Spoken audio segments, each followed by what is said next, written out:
로마서를 이제 시작하게 됐는데요. 지난주까지 사도행전을 봤습니다. 로마서를 대하는 우리의 마음의 자세가 굉장히 중요합니다. 그 마음의 자세는 바로 사도행전적인 전도와 선교의 마인드를 가지고 로마서를 대할 때에 그게 정말 로마서가 가치 있게 빛이 납니다. 왜 그러냐면 바울이 3차 전도 여행을 통해서 사도행전에서 계속 밝히는 게 뭐죠? 로마로 가려고 하는 거예요. 로마를 보려고 하는 거예요. 로마에서 자기가 만난 이 복음을 전하려고 하는 그 뜨거운 가슴을 가지고 사람들은 가지 못하게 말립니다. 가면 죽습니다. 할 일이 많은데 왜 가야 됩니까? 예언자들이 또 주변의 장로님들이 성도들이 눈물로 말리지만은 바울은 끝까지 가야 된다고 말하는 겁니다. 죽는 자리인 줄 알고 간다는 것은 목회자에게도 선교사에게도 성도에게도 쉬운 건 아닙니다. 내가 거기 가면 죽는데, 그러나 이 가슴 속에 바울은 오직 하나밖에 없었어요. 왜요? 자기가 유대인으로서 예수 그리스도를 가장 반대편에서 핍박하고 저주했던 자였기 때문에. 그런데 그리스도 안으로 들어와서 보니까 내가 죄인 중에 개수라는 것이 딱 마음에 담깁니다. 그 빛을 갖기 위해서는 내가 죽음이라도 들여서 주님의 마음을 시원케 해야 되겠다라고 하는 것이 그 가슴에 있었던 거예요. 그래서 바울은 예수 그리스도 안에서라는 말을 굉장히 많이 합니다. 어떤 학자는 173번이나 예수 그리스도 안에서 있다 그러기도 하고, 어떤 학자는 163번이다라고 그렇게 말하기도 합니다. 네. 두란노 서원에서 나오는 자료에 비하면 163번의 그리스도 예수 안에서 호 크리스토스, 네? 그 예수 그리스도 안에서를 그렇게 많이 주장했던 그 바울의 오늘 첫 인사가 뭐예요? 예수 그리스도 종 바울은 그렇게 말합니다. 종이라는 것은 그냥 종이 아닌 거예요. 상품의 가치만 가지고 있는 게 종이에요. 다시 말하면 종은 물건의 값으로 취급되었던 시대의 종이에요. 그러니까 노예가 한 번 되면 비싼 돈으로 사왔기 때문에 평생 동안 그 빛을 갖기 위해서 주인에게 헌신하는 거예요. 노예의 자녀는 또 노예가 될 수밖에 없는 거예요. 상품의 가치로 취급됐기 때문에. 그게 종입니다. 둘로스, 헬라의 둘로스가 종인데, 그 종은 자신의 가치를 일로다가 나타내는 것밖에 없어요. 자기의 자유나 주권은 아무것도 없는 게 노예예요. 그런데 이 로마서를 대하는 저와 여러분은 조금 마음의 생각을 좀 넓히면서 역사적으로 이 로마서를 받아들였던 우리의 선배 목사님들, 또 많은 사람들이 이 로마서를 통해서 변화가 일어납니다. 저 또한 이 로마서가 아니었으면 목회자가 될 수 없었을 거예요. 로마서가 저 인생의 터닝 포인트이기도 합니다. 사도행전을 마치고 로마서를 지금 이제 설명해 나가는데요. 여러분들이 사도행전의 그 뜨거운 마음, 초대교회 성도들의 그 뜨거운 마음을 회복하려고 하는 그 마음을 가지고 오늘부터 로마서에 여러분들이 접근하시기 바랍니다. 역사적으로 로마서를 받은 도시, 민족, 나라들은 지금 세상에서 가장 행복한 축복을 누리고 있습니다. 또한 로마서의 말씀을 깨달은 성 어거스틴, 때로는 루터, 칼빈과 같은 이런 사람들이 로마서를 통해서 역사적인 인물들이 되었습니다. 우리가 잘 아는 어거스틴은 방랑자고 방탕자고 그런 사람입니다. 그런 방탕자도 이 로마서를 통해서 그는 변화되었습니다. 로마서 13장 13절 14절에 어거스틴은 그 말씀에 충격을 받았어요. 자기가 그렇게 똑같이 살고 있었거든요.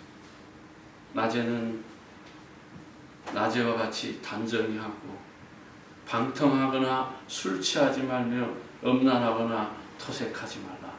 다투거나 시기하지 말고 오직 주 예수 그리스도 옷 입고 정욕을 위하여 육신의 일을 도모하지 마라. 자신은 그 말씀 그대로 살고 있었어요. 그 말씀이 자기 가슴에 부닥쳤을 때는 그는 통에 자복하면서 회개할 수밖에 없었습니다.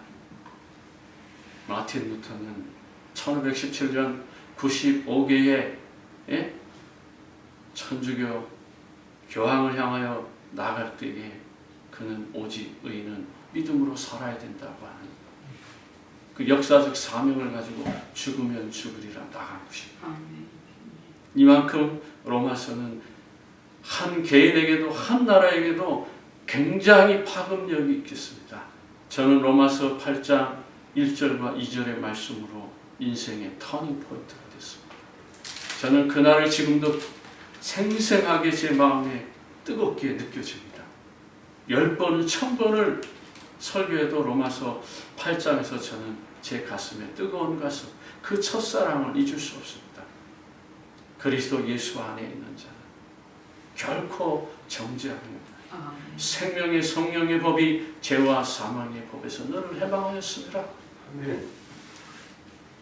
시골에 초라한 교회 새벽에 한 목사님이 사람들에게 욕도 많이 먹고 사람들에게 핍박도 받고 사람들이 그 목사님을 너무너무 싫어하는데 저는 그 목사님의 말씀이 로마서 1장서부터 설명해 나가는 것이 제 마음의 감격이었고 기쁨이었습니다.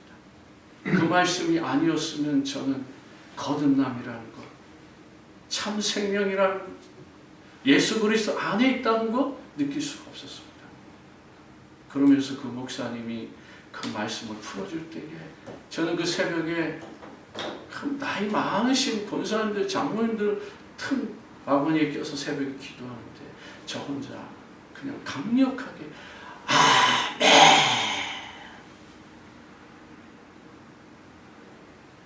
그 목소리에 사람들이 다 기절하고 넘어지기도 하고 새벽에 난리가 났습니다. 저는 그 순간 꼬꾸라졌습니다.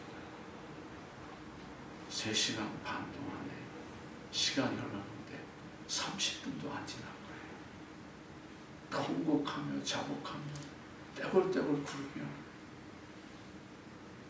그리고 제 마음에 한 가지 확신이 났어요. 이 세상의 금은 보아 다 준다 할지라도 내가 만난 예수 그리스도하고 결단코 바꾸지 않으리라. 아멘, 아멘. 주님 가능하다. 저를 하나님의 종으로 사용해 주옵소서. 그게 기도. 여러분 그 평안을 아십니까? 그런 체험 없이 이 길을 간다면 저는 벌써 10번이고 넘어졌을 것입니다. 이처럼 성자들처럼 저 강원도 두메 산골에서 태어난 아주 초라한 한 청년이 이 로마서를 통해서 하나님의 역사를 체험하고 싶습니다. 이런 뜨거움의 말씀이 나에게 있었기 때문에 오늘도 이 길을 걸어가는 것입니다. 여러분 오늘 여기서 한번 우리 몇 가지를 한번 생각해 봐야 됩니다. 인생의 터닝 포인트가 필요합니다. 여러분에게 인생의 터닝 포인트는 뭡니까? 정말 여러분의 인생의 터닝 포인트. 저는 로마서 8장이 제 인생의 터닝 포인트입니다. 이 터닝 포인트가 없었다면 하나님의 세계로 나올 수 있는 길이 없었습니다. 어쩌면 나는 지금도 성 어거스틴처럼 방탕한 세상 사람 중에 한 사람일지도 모릅니다. 놀러가기 좋아하고 친구들하고 어울리기 좋아하고 했던 나의 인생의 모습이 하나님하고 정반대의 삶에 있었습니다. 빛을 다니기보다는 어둠 속에 있었고, 그랬던 나를 하나님 그 자리에 저를 불러주시고 인도해 주신 그 하나님의 역사를 저는 압니다. 예수 그리스도 중 바울은 사도로 부르심을 받아 하나님의 복음을 위하여 택정함을 입었던 것처럼 나도 하나님께 선택받았다라고 하는 분명한 확신이 가슴에 담겨진 것입니다. 저와 여러분은 이건 바울에게만 말하는 말씀이 아닙니다. 예수 그리스도의 종이라는 말은 모든 성도를 포함해서, 모든 사역자를 포함해서, 모든 주의 종들과 모든 선교사님들 전체를 포함해서 예수 그리스도 종이라는 그 사실을 부정하면 안 됩니다. 그러니까 우리는 모두가 다 예수 그리스도의 종입니다. 둘로스 단 한치의 자유도 보장하지 않는다고 제가 미리 말씀드렸습니다. 그저 상품의 가치만 있는 것이 종입니다. 노예는 빚진 자이므로 아들도 그 아들의 손자도 종입니다. 지혜로운 종은 어떤 종입니까? 미련한 종이 있고 지혜로운 종이 있잖아요. 미련한 종은요, 주인의 잔치에 참여할 수 없어요. 지혜로운 종만 주인의 잔치에 참여하는 겁니다. 한 달란트 받은 자처럼 땅속에 내가 받은 그 사명과 소명과 그 직분과 직책을 땅속에 영원히 묻어놓고 천국에 가겠습니까? 한 달란트 받은 자는 그렇게 사는 거예요. 내가 받은 사명도, 내가 받은 물질도, 내가 받은 건강도, 시간도, 모든 것을 땅에 다 묻어뒀다 이 말이에요. 그게 인생입니까? 먹고 자고 싸고 일하고의 삶이죠. 그러나 지혜로운 자들은 2달란트 받은 자는 5달란트 남겼고 5달란트 받은 종은 10달란트를 받았죠. 그게 바로 종의 사명입니다. 바울이 로마서 16장에 가서 종의 사명을 남겼는데 거기에 바울과 함께 동역했던 많은 사람들이 거기 이름 나옵니다. 제일 처음에 나오는 사람이 누구죠? 로마서 16장 1절에 베베. 그 고린도에 큰 항구가 있음에도 불구하고 거기서 조금 벗어난 갱그레아, 그 작은 항구에 아주 초간 교회의 한 여인이 바울의 편지를 로마에 전달하는 겁니다. 아주 작은 항구에 작은 교회의 한 여인, 역사학자들은, 신학자들은 디코니스라고 하잖아요.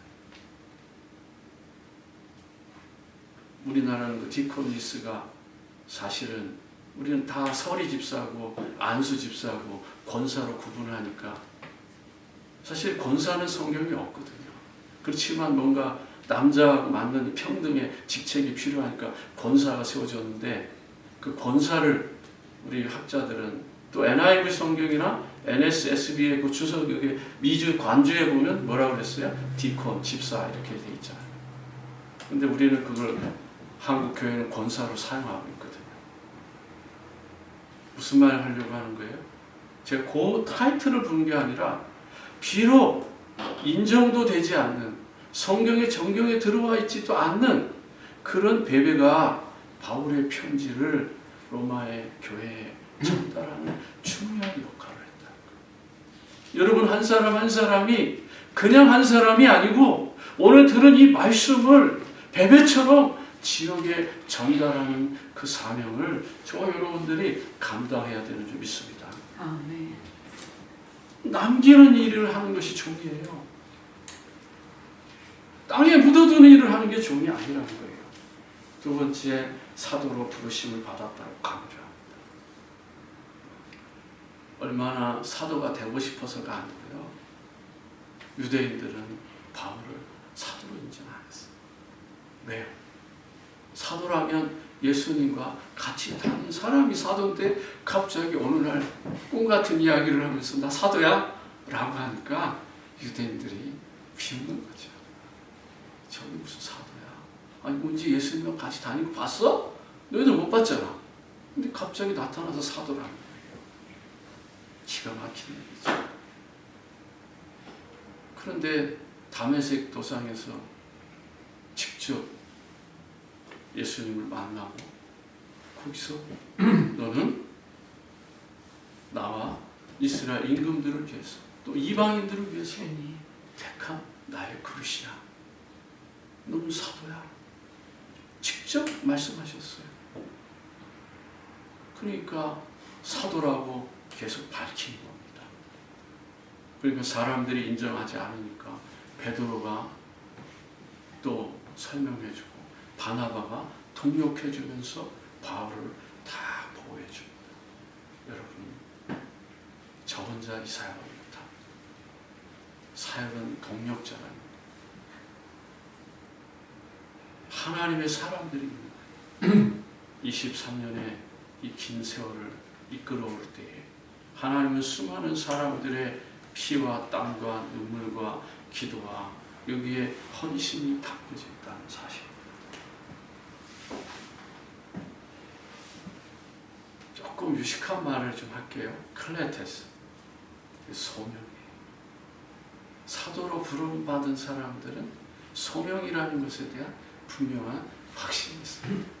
우리나라말 소명들은 별 의미 없어요. 헬라어에서 말하는 그 소명의 의미는 정확합니다. 여러분, 하나님의 약속에 의해서 시작된 거예요. 히브리서 6장 18절에 뭐라고 말하죠? 아브라함을 부를 때 그 소명이거든요. 그때 그 소명은 어떤 소명입니까? 하나님보다 더 높은 사람이 없는 거예요. 하나님 위에 있는 게 없는 거예요. 그러니까 하나님이 직접 자신을 담보로 해서 약속한 거예요. 너를 복주고 너를 창대케 하리라. 그 약속은요, 하나님이 아브라함과 직접 맺은 약속인 거예요. 그래서 그것이 언약의 계보로 이어지는 거예요. 그래서 아브라함과 다윗의 자손 예수 그리스도의 세계가 열리는 거예요. 마태복음 1장 1절에서요. 그러나 예수 그리스도의 제사장, 대제사장의 직분은 히브리서 6장에서 뭐라고 말하죠? 22절에 멜기세덱의 반차를 따라서 오는 거예요. 여러분, 우리는 다 같은 이름이 있어요. 원진, 예? 으뜸원자에 진정한 진이라고 하는 분명한 표시가 있어요. 너는 마음을 평정하고 마음을 진정시키면 너는 최고가 될 수 있어. 저희 할아버지가 그렇게 저를 져준 거예요. 제가 마음을 못 다스리면 저는 베드로처럼 이 혈기가 빡 올라와요. 그런 게 제 안에 있어요. 그걸 어려서 어떻게 아셨는지 성견지명으로 원진, 으뜸원자에 참진자를 써줬으면 참 좋았을 텐데 참진자를 안 써주고 진정한 진짜를 써줬다니까요. 그러니까 저의 인생의 사정을 아시는 거예요, 어른들은. 자, 여러분, 그 이름에도 뜻이 있는 거예요. 정말 여러분 사명을 받았다고 하는 것은 그냥 사명이 아닌 거예요. 복음을 위한 선택받았다. 복음을 위해서. 여러분, 그것에 대한 분명한 증명할 수 있는 여러분의 믿음이 있어야 됩니다. 그러면서 거기에 하나님의 복음을 위하여 택정함을 받다. 하나님의 복음 때문에 택함 받은 사람이 최고로 행복한 거예요. 아멘. 다른 거에 꿈꾸지 마세요. 정말 여러분들이 그리스도인으로서 정말 복음 때문에 내가 택함 받은 사람이라는 거, 이게 최고의 행복이에요. 아멘. 그런 믿음이 여러분에게 회복되길 바랍니다. 두 번째는요, 선지자를 통해서 주신 복음. 선지자를 통해서 주셨다는 복음은 무슨 말이냐?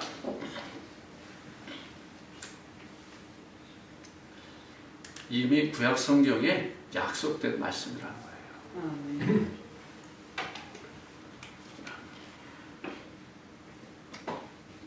구약 성경에 약속된 말씀인데 우리는 자꾸만 신약에서만 찾으려고 그러면 그 의미가 작아지죠. 선지자들을 통해서 이미 예수 그리스도는 예언되어 있어요. 구석구석에 나와요. 근데 우리는 오늘 몇 군데만 좀 생각해 보려고 합니다. 먼저요, 갈라디아서 3장 8절을 먼저 볼게요.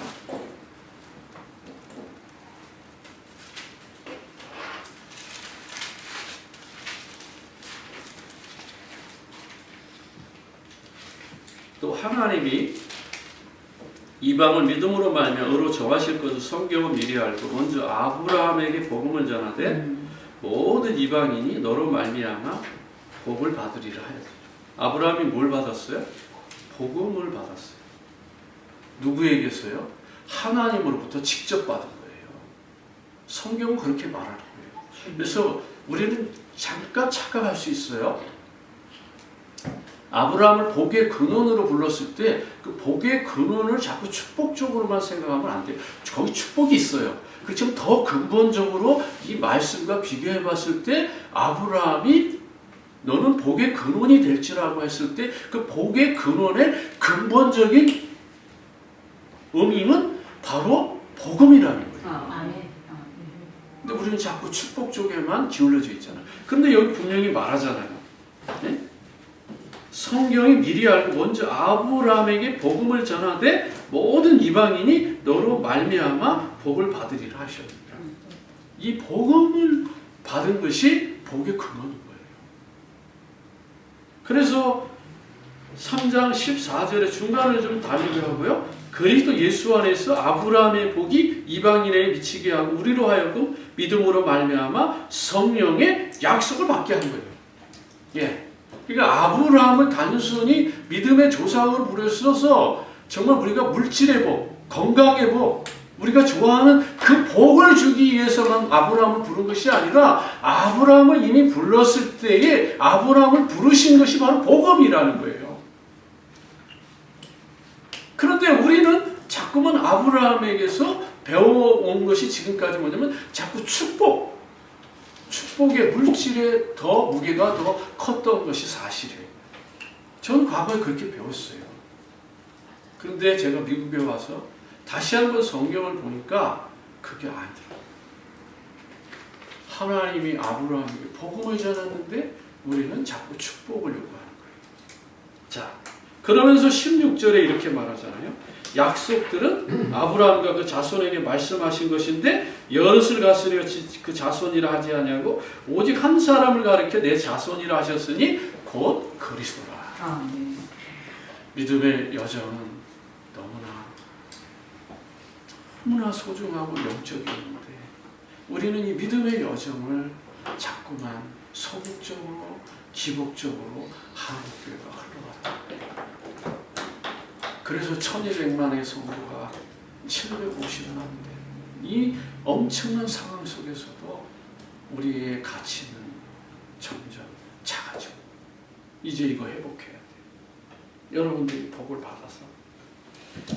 그래서 모세가 창세기 3장 15절에 기록한 거죠. 여자의 후손이 와서 뱀의 머리를 깰 것이라. 이게 최초로 하나님 우리 인간에게 주신 원시 복음이에요. 이 원시 복음이 바로 노아에게 또는 아브라함에게 또 아브라함의 후손들에게 전달해서 오늘 바울을 통해서 또 많은 우리의 선배 목사님들을 통해서 저와 여러분이 지금 누리고 있는 거예요. 그래서 아브라함의 이야기를 제가 미리 다 말씀드렸잖아요. 그런데 한 가지 안 봤잖아요. 16절에요. 16절에서 우리가 깨달은 게 뭐죠? 예? 봤나요? 16절? 네? 네, 봤죠. 그렇다면은 네, 한 사람을 가리켜 그리스도라는 거예요. 이게 창세기 22장 17절, 18절에 있는 말씀인 거예요. 예. 내 씨로 말미암아 천하 만민이 복을 받을 것이라고 그러는데 그것이 바로 이삭과 야곱 12자손을 향한 축복인 줄 알았는데 그 속에, 그 축복 속에, 그 아브라함과 다윗의 자손 속에 바로 예수 그리스도가 영적으로 묻어져 있었다라는 거예요. 그래서 처녀가 잉태하여 아들을 낳을 것이라 이사야 선지자가 예언하고 마태복음 1장 21절에 보니 처녀가 잉태하여 아들을 낳을 것인데 그 이름이 바로 예수다 라고 하는 것을 바울은 싹 한 줄로 낄 수 있었던 거예요. 왜요? 구약 성경을 너무너무나 잘 알고 있었기 때문에 그게 단순간에 한 줄로 줄이 딱 껴질 수밖에 없었던 거예요. 그래서 바울이 회개하고 내가 잘못된 인생을 살았고 그리고 자신이 그리스도인들을 잡아 죽이고 대제사장의 제가를 받아서 감옥에 가두고 신문하고 하는 일들을 했던 자기는 당연히 내도 그 그리스도인들이 맞았던 것처럼 태장에 5번 맞는 거 당연하고 유대인 강도들에게 내가 돌에 맞는 거 당연하고 내가 풍랑을 만나서 또는 많은 사람 동족에게 어려움 당하는 거 당연한 거야. 그렇지만 나는 너희들이 살던 그 세계 속에서 나는 잘못 살아왔어. 이제는 나는 너희들이 살던 그 세계가 아니라 예수 그리스도를 만난 이 세계 속에서 내가 발견하는 거 오직 저 위에서 부르시는 그 상을 향하여 나는 오늘도 달려갔다고. 나의 표대는 저기야. 저 의의 면류관, 생명의 면류관이야. 난 저거밖에는 안 보여. 그리고 내가 가진 건 다 배설물이야 라고 말할 수 있었던 것입니다. 여러분, 이것이 바울의 표대. 그래서 창세기 49장 10절에 보면 귀가 호를 떠나서 귀가 뭐냐 왕관이거든요. 그런데 거기 보면 실로가 오시기까지. 실로가 누구예요? 예수 그리스도가 오시기까지라는 거예요. 자, 그 다음에 여호수아 5장 13절 15절 여호와의 군대 장관이 나오잖아요. 그때 여호수아가 나와서 엎드려 절하는 거예요. 그런데 만약에 여호수아가 와서 그 엎드려 절하잖아요. 그 절할 때 만약에 하나님이면 예수님이면 누가 절을 해야 돼요? 여호수아가 엎드려 절해야 되잖아요. 근데 그때 누가 절하죠? 천사가 절하잖아요. 여러분, 예수 앞에는 우리가 다 저희할 수 있는, 제가 말을 잘못했어요. 여호수아가 그 앞에 절을 하잖아요. 그런데 만약에 천사라면 우리가 절할 필요 없죠. 천사는 우리를 섬기라고 보내신 거니까 우리가 절할 필요가 없잖아요. 그러니까 가나안 정복의 제일 앞에는 누가 있었던 거예요? 바로 예수 그리스도가 있었던 거예요.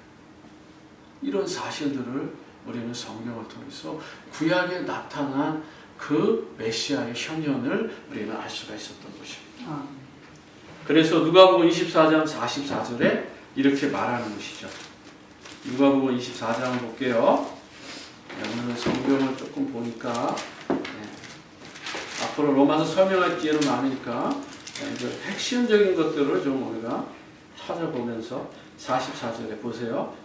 또 이르시되 내가 너희와 함께 있을 때에 너희에게 말한 바 곧 모세와 율법과 선지자의 글과 시편에 나를 가리켜 기록된 모든 것이 이루어져야 하리라 한 말이 이것이니라 하시고. 엠마오로 내려가는 그 두 제자에게 예수님이 부활하셔서 직접 말씀하신 거예요. 구약의 이런 말씀들을 네가 알았다면 오늘 네가 나가 누군지를 알 텐데 네가 그 말씀을 지금 모르고 있지 않느냐.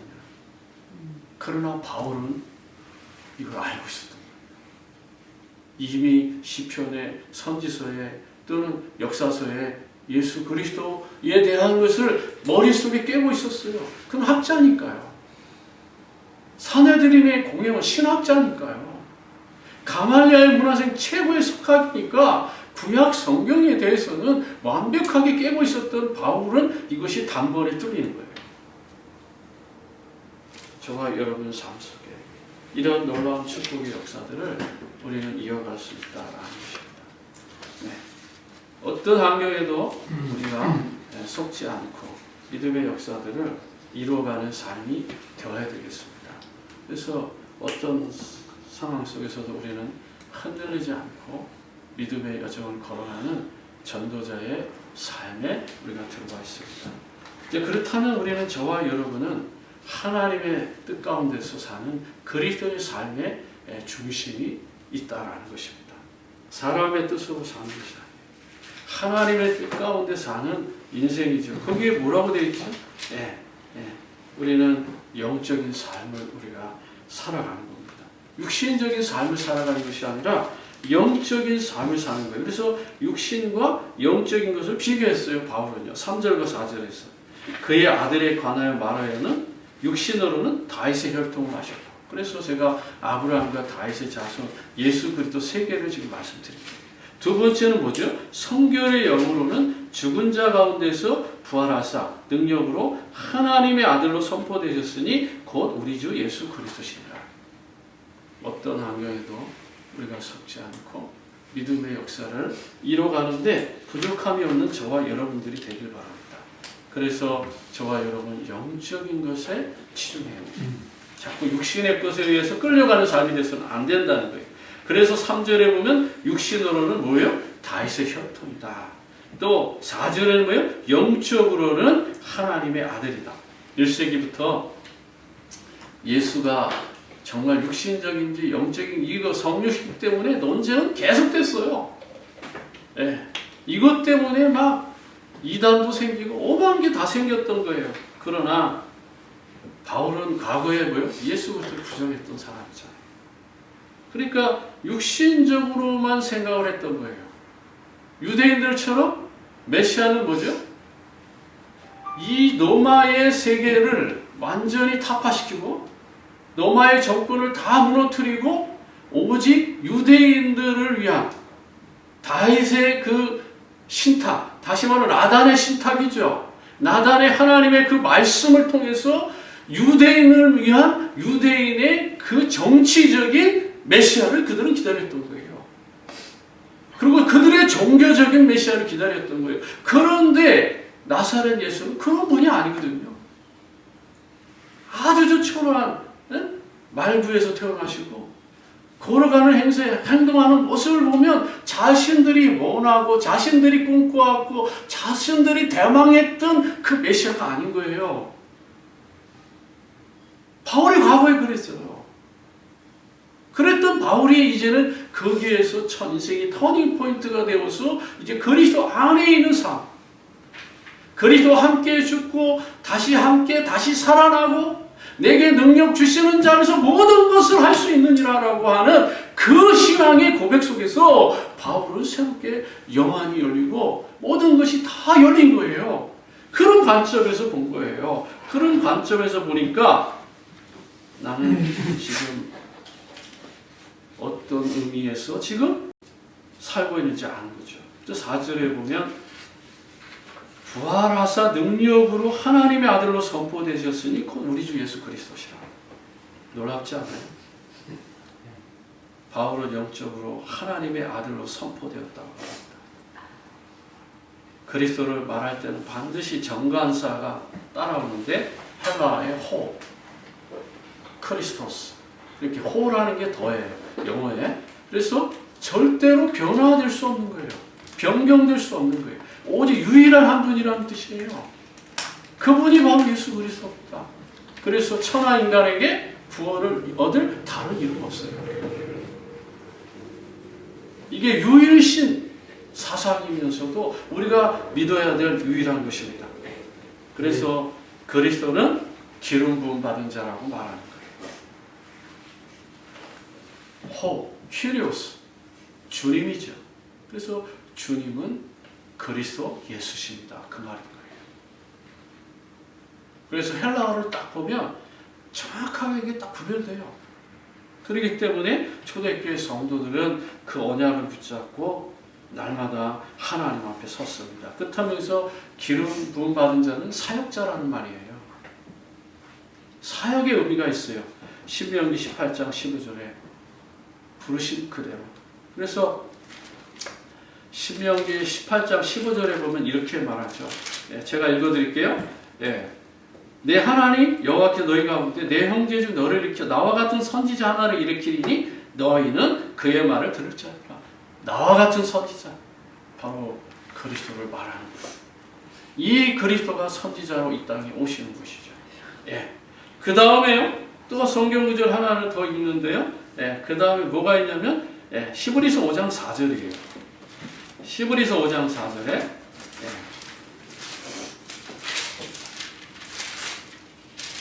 이것도 제가 읽어드릴게요. 히브리서 5장 14절에, 예.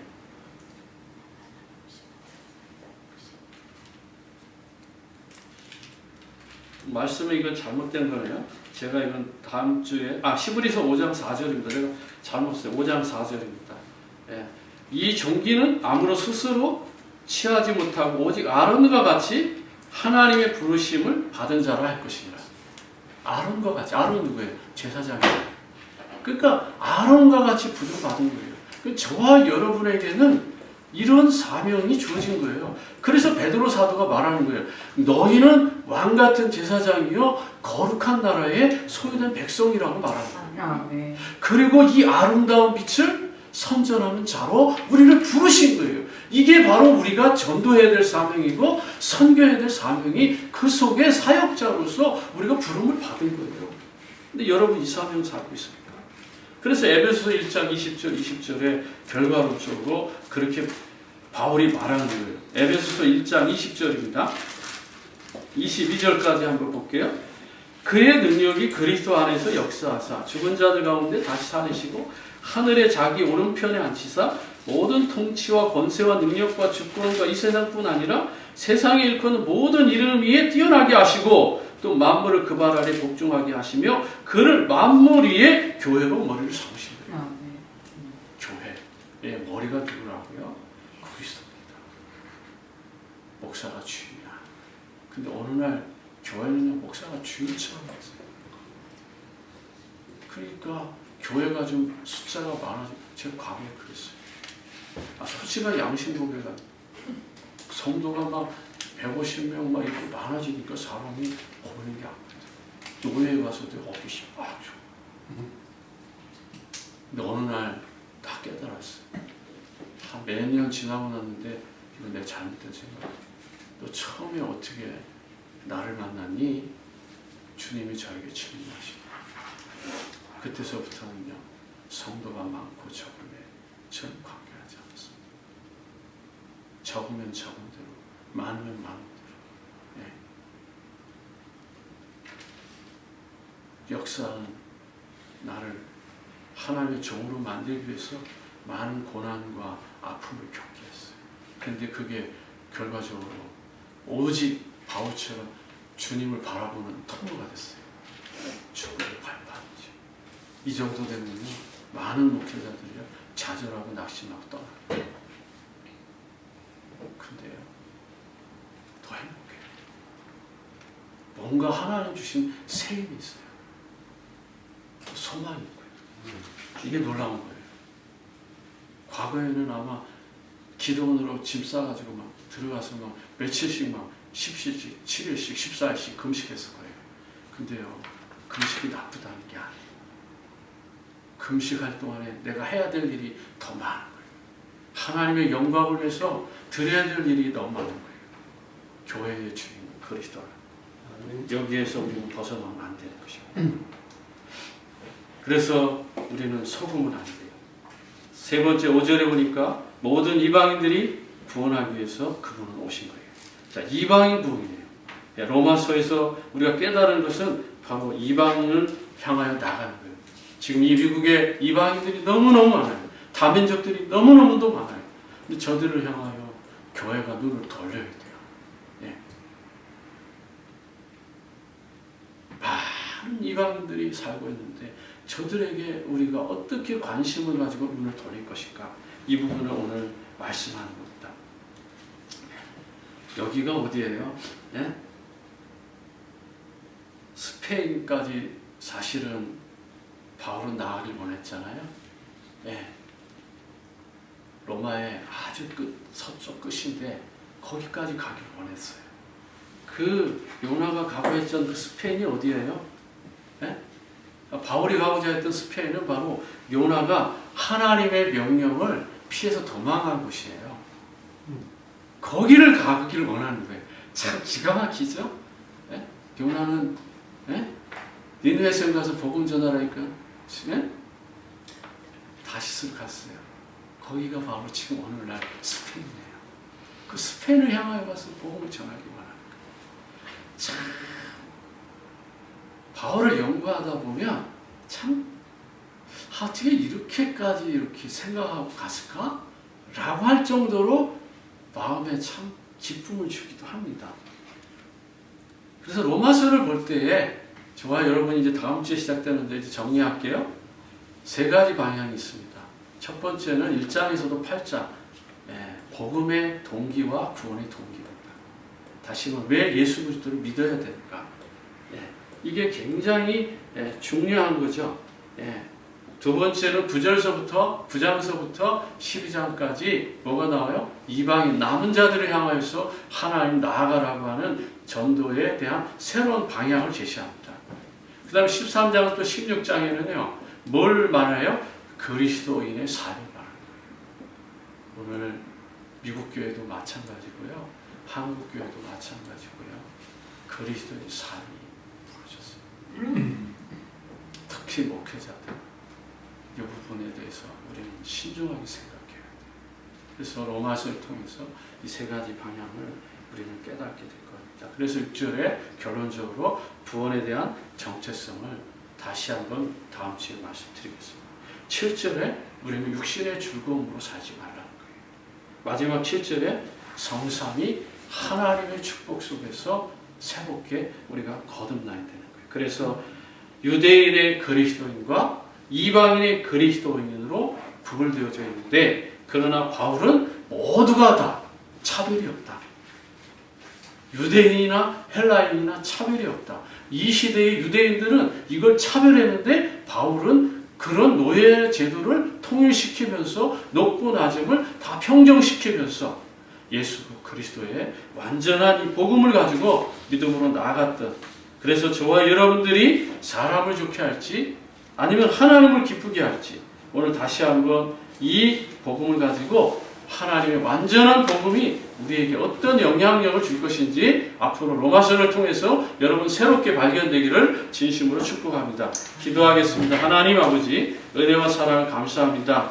정말 오늘 로마서를 통해서 충분한 설명을 다 하지 못했습니다. 부족한 게 많지만 정말 바울의 그 마음 하나님이 쓰임받았던 그 마음 주의 종의 그 마음을 받아서 정말 한 주간 믿음으로 승리하는 귀한 언약의 백성들 다 되게 도와주옵소서. 모든 영광을 주께 돌리며 지금도 살아서 응답하시는 우리 구주 예수 그리스도 이름으로 기도합니다.